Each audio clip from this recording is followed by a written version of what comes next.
Hi friends, ഞാൻ രാജേന്ദ്രൻ. ഞാനിന്നിവിടെ ഉണ്ടാക്കി കാണിക്കാൻ പോകുന്നത് മൈസൂർ പാക്ക്. അപ്പോൾ ഈ മൈസൂർ പാക്ക് ഉണ്ടാക്കാനായിട്ട് നമുക്ക് വേണ്ടത് ഒരു 1.5 കപ്പ് പഞ്ചസാര, 1 കപ്പ് കടലമാവ്, 1.5 കപ്പ് ഉരുക്കിയ നെയ്യ്, 1/2 കപ്പ് വെള്ളം. അപ്പോൾ ആദ്യമായിട്ട് നമ്മൾ ഈ കടലമാവ് ഒന്ന് വറുക്കണം. അതായത് സിമ്മിലിട്ടിട്ട് വേണം വറുക്കാൻ. ഒട്ടും കളർ ചേഞ്ച് വരരുത്. ആ മഞ്ഞ കളറ് ബ്രൗൺ കളറിലോട്ട് മാറുകയേ ചെയ്യരുത്. അതിനു മുമ്പ് വറന്ന് കിട്ടിയിട്ടുണ്ട്. ഇനി ഇതിപ്പോൾ ഒരു തണുത്ത പ്രതലത്തിലോട്ട് ഇടണം, അല്ലെങ്കിൽ ഇത് കരിയും. അപ്പോൾ നമ്മൾ വറുത്ത കടലമാവ് 1/4 കപ്പ് നെയ്യിൽ കലക്കി വെച്ചിരിക്കുക. ഇനി നമ്മൾ പഞ്ചസാര പാനിയാക്കുന്ന പ്രൊസീഡിയറാണ് അടുത്തത്. അപ്പോൾ 1.5 കപ്പ് പഞ്ചസാര ഇത് നമ്മൾ, അത് കഴിഞ്ഞ് അതിലോട്ട് 1/2 കപ്പ് വെള്ളം ഒഴിക്കുക.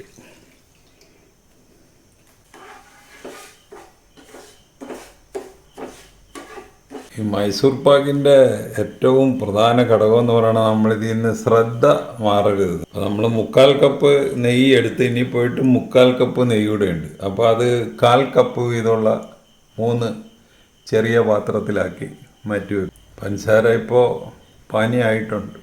ഇച്ചിരൂടെ ഒന്ന് വറ്റുന്നത് നല്ലതായിരിക്കും. ഒരു ഒറ്റനൂൽ പരുവം ആകുന്നതാണ് ഏറ്റവും നല്ലത്. പഞ്ചസാര നല്ലപോലെ ലായനി ആയിട്ടുണ്ട്. ഇനി അതിലേക്ക് ഈ കടലമാവ് കലക്കി വെച്ചിരിക്കുന്ന ഒഴിക്കുക. ഇനി നമ്മുടെ ഏറ്റവും പ്രധാന പ്രശ്നം എന്ന് പറയുന്നത് ഇളക്ക് നിർത്താൻ പാടില്ല.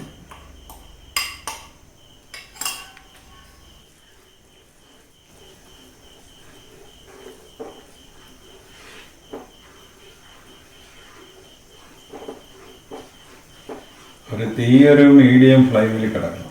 അപ്പോൾ ആ നെയ്യ് മൊത്തം കടലമാവ് വലിച്ചെടുത്തിട്ടുണ്ട്.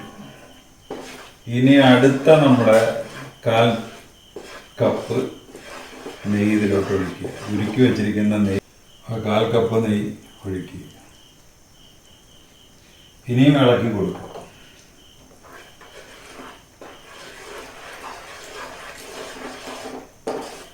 അപ്പോൾ നമ്മൾ അടുത്ത 1/4 കപ്പ് എടുത്ത് വെക്കണം. പറഞ്ഞാൽ ഇതിൽ ഈ പരുവം തെറ്റിപ്പോയാൽ പിന്നെ പിടിച്ചാൽ കിട്ടത്തില്ല, ഹാർഡായി പോകും. നമ്മുടെ പഴയ മൈസൂർ പാക്ക് പോലെ ഇപ്പോൾ ഒട്ടും സോഫ്റ്റ് ആയിരിക്കത്തില്ല. ഇപ്പോൾ ആ നെയ്യും കടലമാവ് വലിച്ചെടുത്തിട്ടുണ്ട്. ഇനി അടുത്ത 1/4 കപ്പ് നെയ്യ് ഇതിലോട്ട് ഒഴിക്കും. ഇളക്ക് തുടങ്ങുക.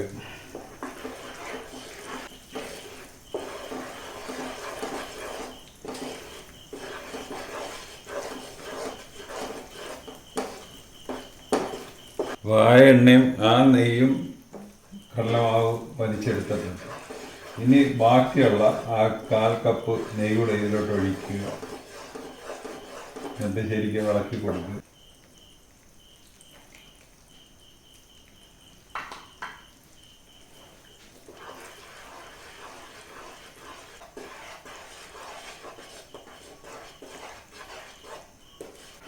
അപ്പോൾ ആ നെയ്യും കടലമാവ് വലിച്ചെടുത്തിട്ടുണ്ട്. ഇനി നമ്മൾ ഇതുപോലുള്ളൊരു പാത്രത്തിൽ നെയ്യ് പുരട്ടിയിട്ട് എടുക്കുക. അതിലോട്ട് ഇത് മാറ്റണം.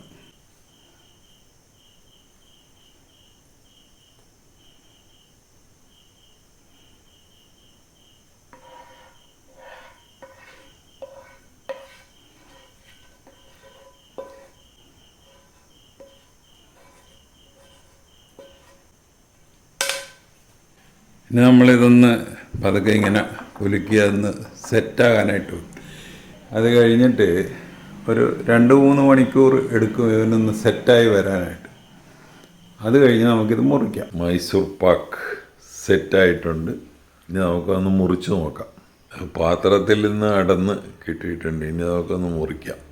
നമ്മുടെ സോഫ്റ്റായിട്ടുള്ള മൈസൂർ പാക്ക് റെഡിയായി.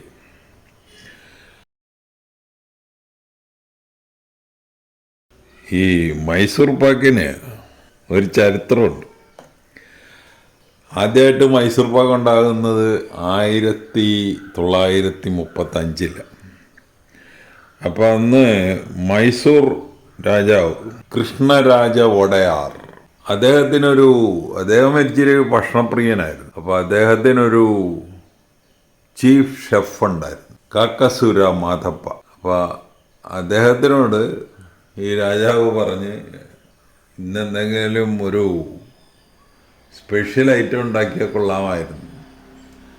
അങ്ങനെ ഈ ചീഫ് ഷെഫ് ഉണ്ടാക്കിയതാണ് ഈ മൈസൂർ പാക്ക്. അപ്പോൾ ഈ ചീഫ് ഷെഫിൻ്റെ പേരക്കിടാവിൻ്റെ മകൻ ഇപ്പോഴും ഒരു കട നടത്തുന്നുണ്ട് ആ കൊട്ടാരത്തിൻ്റെ സമീപത്തായിട്ട്. അതിൻ്റെ ഗുരു സ്വീറ്റ്സ് എന്നാണ് അതിൻ്റെ പേര്. അപ്പോൾ അവിടെ ചെന്നപ്പോൾ അദ്ദേഹം ആ ചീഫ് ഷെഫിൻ്റെ പടമൊക്കെ കാണിച്ചു തന്ന് പുള്ളിക്ക് ഭയങ്കര, ഞങ്ങളവിടെ ചെന്നത് വളരെ അഭിമാനമായി.